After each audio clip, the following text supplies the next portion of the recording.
On today's episode of New Mexico State Sports Weekly, Aggie women's basketball has now won 9 straight games. Head coach Mark Track will join us to talk about his team's 6-0 start in conference play. NM State men's basketball continues to shine with wins in 8 of their last 9 games. Head coach Marvin Menzies will join me to recap NM State's win over UTPA last weekend and also look ahead to this week's games. NM State's athletes may have busy schedules, but James Hall, the Associate AD for Student Development, helps make sure they succeed in the classroom. He joins me for a special interview. And we're also joined by head track and field coach Orrin Richburg and head men's golf coach Mike Dirks. The spring season is underway for both head coaches, and they will give us an update on their program. We're glad you've joined us. Now sit back and enjoy. This is New Mexico State Sports Weekly.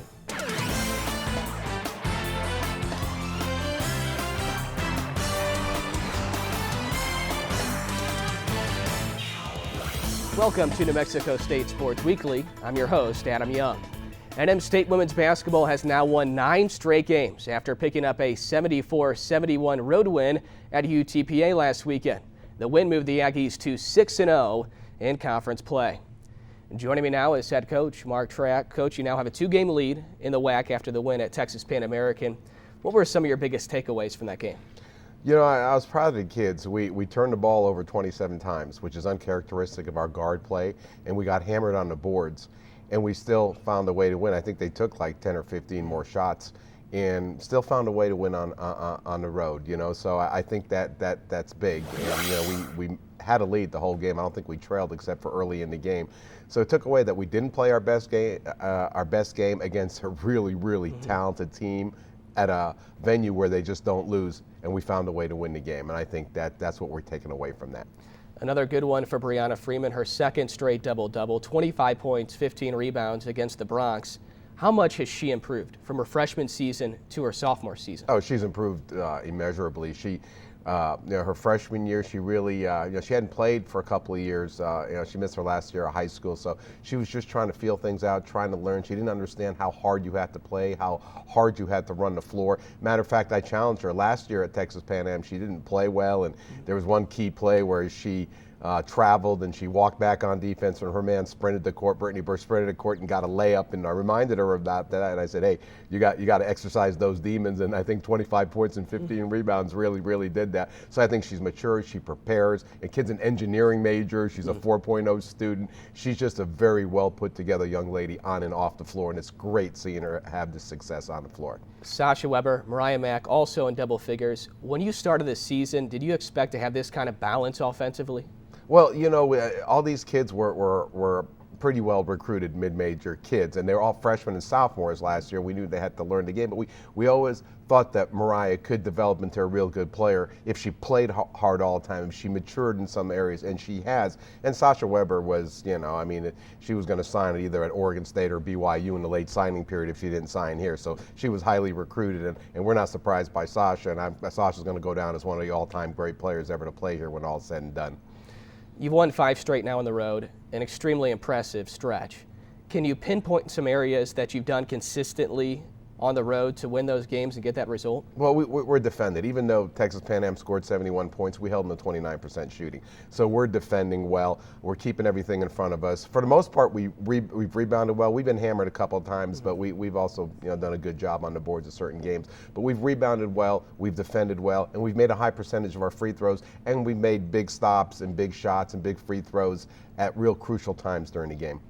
You have 2 games at home this week, Chicago State and UMKC. You've won 9 straight. What's your message, Coach, to get the fans out to the Pan American Center? You know, I think we're fun to watch. I mean, kids play hard. They get up and down the floor. They play of energy. They play of enthusiasm. You know, we're in a situation where we've won 9 in a row right now, and I tell people, I said, you know, granted we don't have the population base that Albuquerque has, you know, but you know, UNM, if they can draw 4,000 or 5,000 people to their games for their women's basketball, we need to show them that they're not the only ones that can draw for women's basketball. We can draw 2,000 to 3,000 a game, and that would be great, and that would give us a great home court advantage. Not that we don't have one now. Our 500 people that show up are loud and they're loyal, but if we can get that up to 1,000 or 2,000 this weekend, you know, 1,000 to 2,000, and keep on building up that, I think if fans come out, they're going to like what they see in these kids, because these kids play hard and they appreciate every single fan that comes to the game to support them.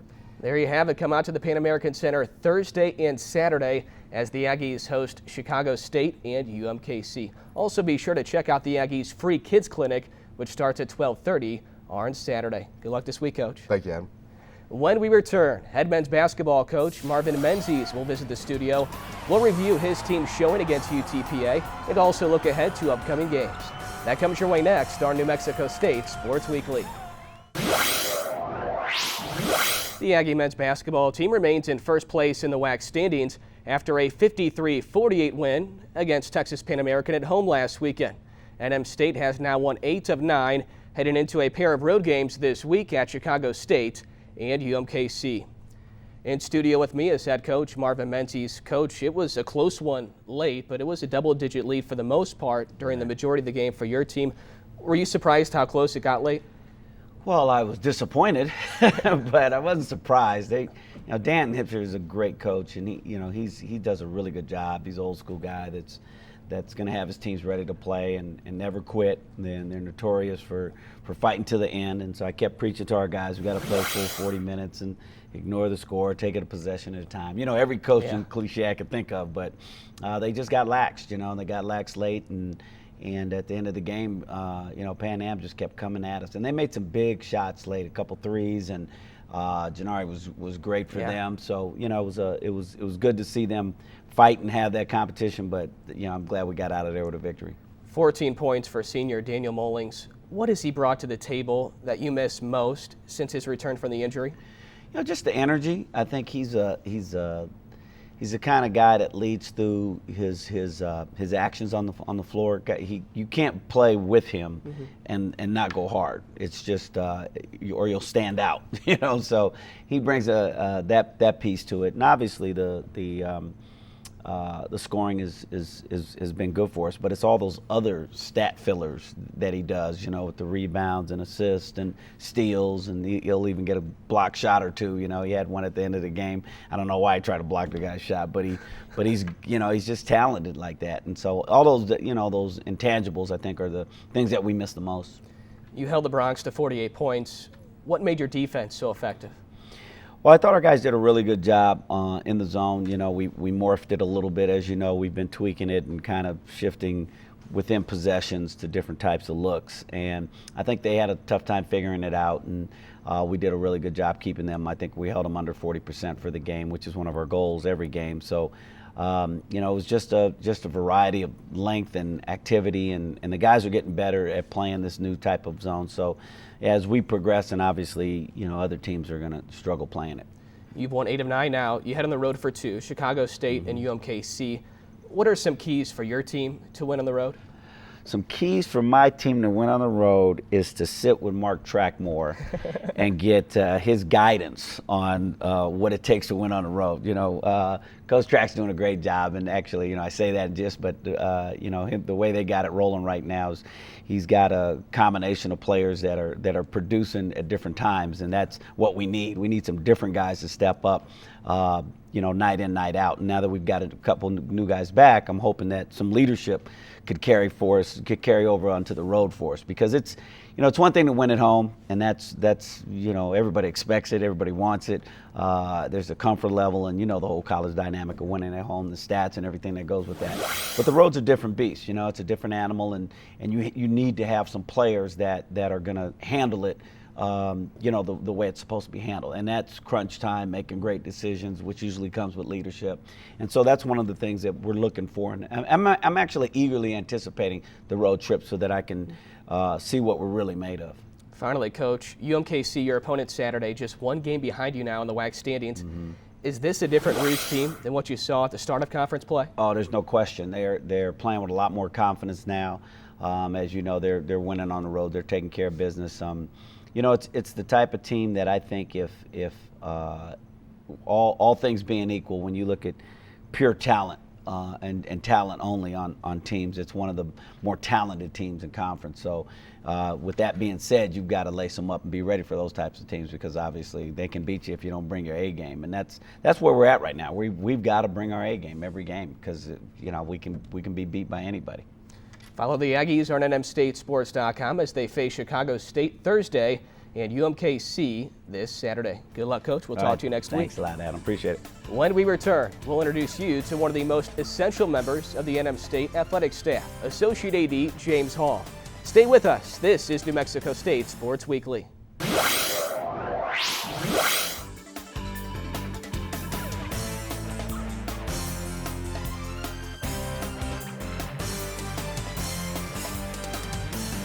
Our next guest keeps the Aggies on track academically, helping each athlete reach their graduation day, even when their schedules are overwhelmed by games, competitions, traveling, and training. Recently, NM State football met the APR requirements, which allowed their penalties to be lifted for the 2015 season. And this man has played a huge role. Joining me now is the Associate AD for Student Development, James Hall. James, how impressive has the academic progress been for Aggie football? Well, very impressive because it's been a collective and cumulative effort, not only through the student athletes, obviously, because they're the ones who are doing all the hard work in the classroom, but the coaches, the academic staff, compliance, and probably, a lot of people don't think about it, but the faculty on campus and the campus partnerships that we have in that has been very great, and so it's been very impressive. With the APR restrictions lifted, what does that mean for practice time and also for scholarships? Well, it gives you an opportunity to be competitive and an equal level playing field, number one. And then scholarship-wise, you get to move up, and now, I think we had about 68, 69 folks on scholarships, and now we'll get that up a little bit over 80. And so now when you're talking about injuries and competition and really being able to practice at a full level, that's where you really get the advantage. It seems like this was a total team effort, and a lot of people were involved in getting things back on track. Is that accurate? No, absolutely. I mean, again, it's a day-to-day process. Again, hats off to the students. You mentioned it a little bit in terms of what they have to do daily that sometimes people don't understand. Study hall, tutoring, mentoring, pre-practice, post-practice, rehabbing, watching film, lifting weights. And I got to eat in between. That's where you get most of the credit. But again, I think just New Mexico State University and a commitment all around from the faculty to athletics has been very great.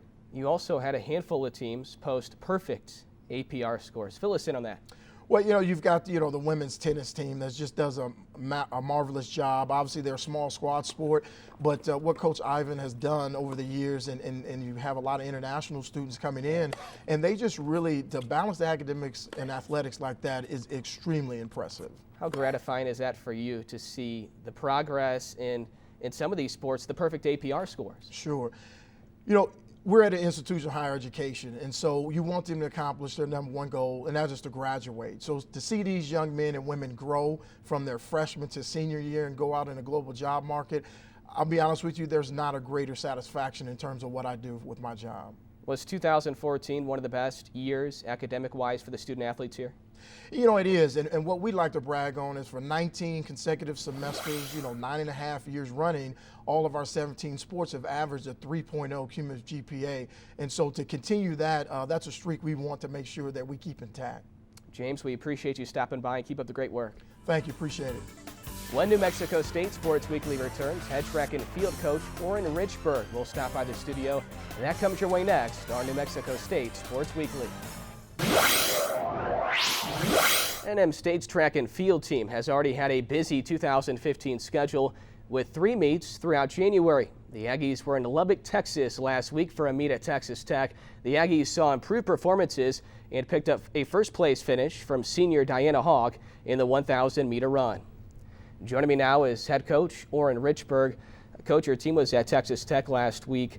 What did you see from your team's performances in that one? Well, again, we go in and we try and see different people that we normally don't see in the conference and go in and try and make improvements every week. I don't like to use the term young because, again, in track and field, you have to have the ability to perform at the high level. Experience really doesn't make a difference because you have to have the speed, you have to have the strength in order to perform at a high level. Dinah's been doing a great job for us. We had a couple of people in the short dashes, the Joyner, Dominique Joyner and Dominique Jackson did a nice job. So we're coming around, but we still need to pick up on the backside a little bit. So when we get ready for the conference meet, we'll be ready to go in and perform at a high level. Did you see some individual impressions, improvements from the previous 2 meets that you had? A little bit, but again, speed is very, very important to us in terms of what we do. So, trying to teach the young ladies the intensity of what they do. We provide the workout, they have to provide the intensity with the intent that they have to be able to go to meets, compete against the teams that we'll see on a weekly basis. So, we've been up to Texas Tech twice. We'll go to UNM this coming week. And this weekend, going to UNM basically is going to be a tough weekend for us because you'll have all your schools coming in. Everybody want an opportunity to get on it. It's one of the better tracks in this part of the country. So LSU, Texas, all those teams that come in. So we have to be ready to go and just hope that we can go in and put on a good performance. A first place finish for Diana Hawk in the 1,000 meter run. What did you see from her in that run? Well, basically, Diana's been a mainstay. She's a young lady that's from, local young lady from the state of New Mexico who's been doing a real nice job for us. We try and use as many New Mexico kids as possible in our program because, again, we're a state university, so we try and get as many, and Diana's been doing a great job for us. So, she's just very competitive, do all the things you ask her to do. She's putting in her morning runs, making sure that some of the younger kids, she try and take some of them under her belt and try and make sure that they're doing some of the things that make them successful. Is the goal right now to try to get better meet to meet leading into the WAC tournament play? Well, that's what we try and do. We try and find some flexibility. When I say flexibility, we mean by finding some events that basically the kids can move around in. Dinah right now came back in the 3,000 on Saturday, finished third in that. So again, looking at it from a standpoint, the mile and probably the 3,000 is a conference meet for her. Now we have to find some other young ladies like in the short dash, the 200 and the 4x4 to get some, performances that will allow us to go in and score as many points as possible to be successful at the WAC conference. Next up, you're in Albuquerque this Right. week. What's your preview of that one, Coach? Well, again, like I said, it's going to be a big one. It's you have all your elite teams. When I say elite teams, it's no different than track and field because we're all Division I, and there's no subdivision or mid-majors or whatever. When we go in, there's not a such thing as a mid-major school. We go against Texas, we go against Stanford, and those schools will be in there. And so we have to be able to go in and try and put on a good performance so that we can be successful, so we can gain confidence, so that down the line we know going into the conference meet against the teams that we should be able to compete against, that we can go in and have a good performance. Log on to nmstatesports.com to keep up with the Aggie track and field team as they compete at I-25 rival UNM this weekend. Have a great weekend, Coach. All right, thank you. We appreciate it.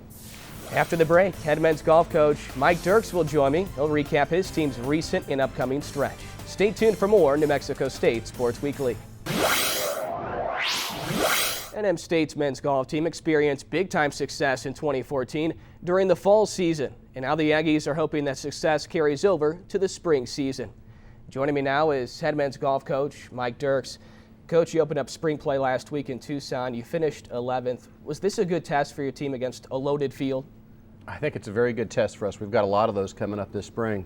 When you play against Cal and New Mexico and Arizona State, some highly ranked teams, all top 20, 22 teams in the country, you're going to see where you're at. And we were a little rusty this week. I don't think we had enough practice on our own over the break. I think that showed. I think we're a little short on chipping and putting. We've got a lot of work to do, but we're pretty good. We'll get there. Can a tournament like this make your team better when you face that type of competition? I think so. I think getting embarrassed sometimes. You figure it out and you say, man, I've got to work a little bit harder. It comes from inside. To be good at athlete, it's got to come from inside. And I think they know we're okay, but we've got to play good. And that's what I tell them. I said, if we can play good, we can win conference. We can be the conference champions. But to make it out of regionals, you got to be great. And I think they're seeing those things. I think it'll push them, and that's what you have to do. Everybody does the basic things. Everybody practices. Everybody does this and that, what Coach asks. But it's when you're outside of practice where you do the extra things to get better. And I think this will push us to that point. Your last tournament in the fall was all the way back in October, so a few months off in tournament play. Is the first tournament of the spring usually a challenge? I think it is. Chipping and putting is very difficult if you haven't done it in a while under competition. It's easy when you're going and playing with your friends, but when you actually now have tighter lies and faster greens and harder, it takes a while to get back to the feel of things. I wish, around NM State golf course, you can do that because it gets kind of tight and dormant lies. We just didn't have a practice time. Our first practice was 3 days before we left, and then the snow came. So we only had one official practice before we left. But we'll get there. But that's the toughest part, is a short game, and some of it's the mental part about playing the game of golf for a score again. So we'll get there. Who were some individuals that performed well in Tucson? Brett Walker hung in there and played very well. Kenneth Fatke had a last round that played well. Pat shot even par. I mean, we still averaged like 72.6 or 72.7 for the tournament, which to me sounds pretty good, but we got run over. And I think it just shows us how good we have to be good on against quality teams. You have almost a month until your next tournament in Houston, a 3-day event. Will your focus be chipping and putting during this month? It has to be, because the golf course there we're going to play is where they play the Shell Houston Open. And they've got a lot of areas that they shave off by the greens, the ball runs down. It's a lot of tight areas. It's a lot of tough chips going back uphill. We'll spend a lot of time on short game. We'll spend a lot of time on trying to figure out, again, playing the game of golf, where to hit our ball, where to miss it. Little things like we had in the fall that we were really good at, but we will spend a lot of time on short game drills and practice. Where are the expectations at here in the spring after such a good fall, especially the finish to the fall season? We tell our guys, and I told them, came back in the spring at our first meeting, that we want to be in the last group, the last round, with a chance to win. That doesn't mean you will win, but you have the butterflies, you have all those things that get you better, that you have to experience to win. The ultimate goal is to win the conference championship and then advance to the regionals. We did that last year. The kids had a taste of that, but we want to get out of regionals and go to the national championship. They understand the hard work it takes and where they're deficient, so we'll work with each individual and make them a little bit better, and the team hopefully gets a lot better because of that. Be sure to stay up to date with the Aggie men's golf team as they continue their spring season. Coach, best of luck this season. Yeah, thank you. Tickets for baseball and softball are on sale now. To be part of the excitement, call the Aggie ticket office at 575-646-1420. You can also get your tickets online at nmstatesports.com or ticketmaster.com. If you missed any part of today's show, check us out on YouTube, and also be sure to stay up to speed on social media by liking New Mexico State Athletics on Facebook and following us on Twitter. That will do it for this edition of New Mexico State Sports Weekly. I'm Adam Young saying thank you for watching, and go Aggies.